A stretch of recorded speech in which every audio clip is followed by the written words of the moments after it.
controls the blade.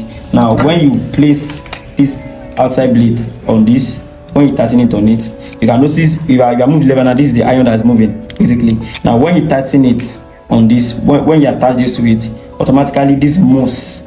The outer blade moves when you control the lever. So that as I explained earlier, it is the outer blade that's moving when you control the lever, but when you on the clipper, it is the inside blade that is moving and not the outside blade. So this is the control lever. Then probably your control lever is faulty. You can always lose it. You can lose it. See, I'm losing this now. You can lose it. You can see if I lose it now, there's a little okay, let me do so I can show you.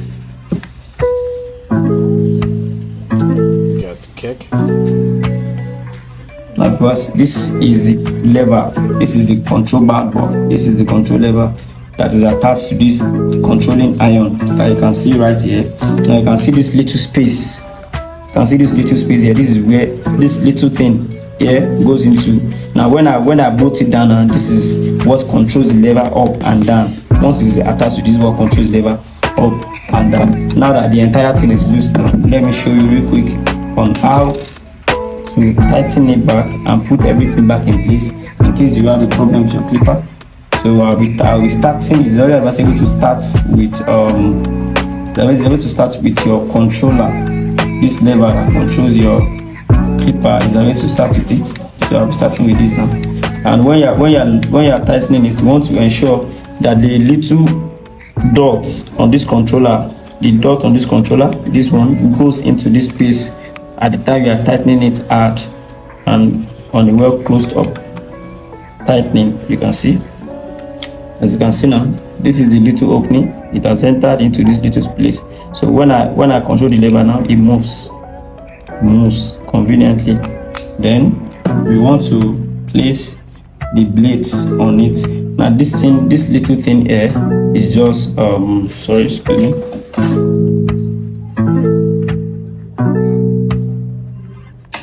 This little thing here is just to place this on the inner blade holder to create a much more flexible friction for the blade. I don't think if you get that. You can see there's a little space on this blade. Now the space on the blade, the inner space on this blade, this here goes into this place.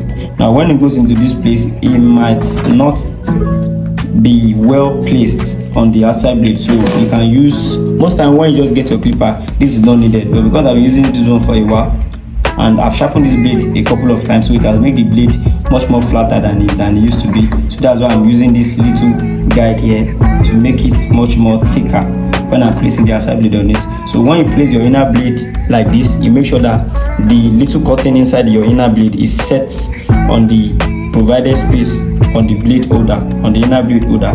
Then when you place it, you make sure you are careful with it.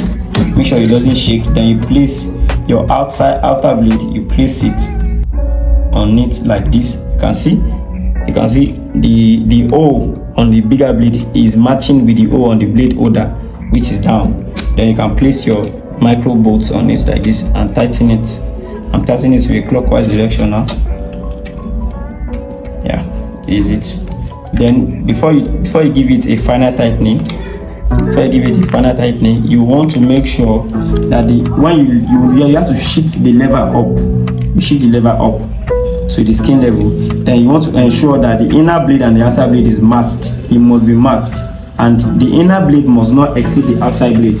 The reason is that I explained to you that the inner blade is sharper than the outside blade earlier. Now when the inner blade is sharper exceeds the outside blade, it will pain you and will cause damage on your skin.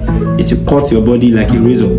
So you want to ensure that the inner blade does not shoot out than the outside blade, and also the outside blade should not shoot out than the inner blade, because when the outside blade shoots out than the inner blade, when you are trying to carve your hair, or you're trying to have a smooth haircut or a bad haircut, it will not be as smooth and as bad as you want it. Now one of the things you can see that it's not set like this. So basically, simply you can just press the outside blade down to match with the inner blade. When you press it down, you can see as I press it down now, it is matched. You can use your finger to rub it on it. When it's smooth, you feel it smoother when the blade is matched. You understand? But if it's not matched, let's assume I shift this tape down a little bit now, it is not as smooth and it's more sensitive on my skin than when they are matched. When they are matched now, it is smoother and less painful. It's just a practical thing to do. It is smoother and less painful on the blade. So basically now that it is matched, all you just do is just take your screwdriver and tighten it up. You tighten it up. Also, you want to check the length of the two blades. You want to make sure that the right side of the blade and the left side of the blade does not shoot out than each other. If it does, there will be problem. That means the one side will be more painful than the other side. I don't know if you get that. And when you shift your head down, this side will be more lower. The side that shoots out more will be more lower than the other side. And basically what you can just do is that when you say that, you can just use your hand to adjust it. You can use your hand to adjust it to make sure that they are straight. When you are sure that they are straight, then you take the screwdriver again and tighten the bolt. You tighten it to the desired length to make sure that you're well tightened. Because at some point, probably you've been using the clipper for a while and the clipper is vibrating for a while. Excuse me, the clipper is vibrating for a while. These bolts tend to lose when there's too much friction. Now, it is always advisable whenever you lose your blade and you set it. Whenever you use your blade and you set it like this, it's advisable to put a lubricating oil. This is a lubricating oil. It's always advisable to put a lubricating oil on it before you turn it on. Lubricating oil preserves your blade from rusting and it makes the friction less powerful. It makes the friction less powerful. Now, when you apply the lubricating oil, you will not want to place the paper directly to your client's edge like that. Then you'll be needing a tissue, a clean piece of paper, to clean the oil away and sterilize it before you put it on your paper. Don't forget, number one thing to do is to make sure whatever processes will be going on with your client must be comfortable, clean, and professional. So you want to clean it. You can see I've cleaned it now, and it is free of oil, and the little oil that we need is already on the blade to ensure a good air friction. Now you can notice my lever is too smooth, it's too loose. This can be dangerous. As I'm babbing now, for example, see now, assuming this is the air, if I press too hard, the lever will move. Let me show you on this side. This is the air now. If I press too hard, the lever will move on its own, which is not supposed to be. I don't get that. It's not supposed to be, because you have to be very careful when you're crossing the air. Because once you make error with the air, you can only adjust it, you cannot reverse it. So you need to tighten your lever to a good stage. Now, not too much. If you tighten it too much, you can break the lever. Then you tighten it to an advisable stage. At least this is much more convenient. You can see it's much more convenient like this. So when I place the air, no matter how hard I press it, the blade stays at the end, the lever stays at the end. That is just it for now.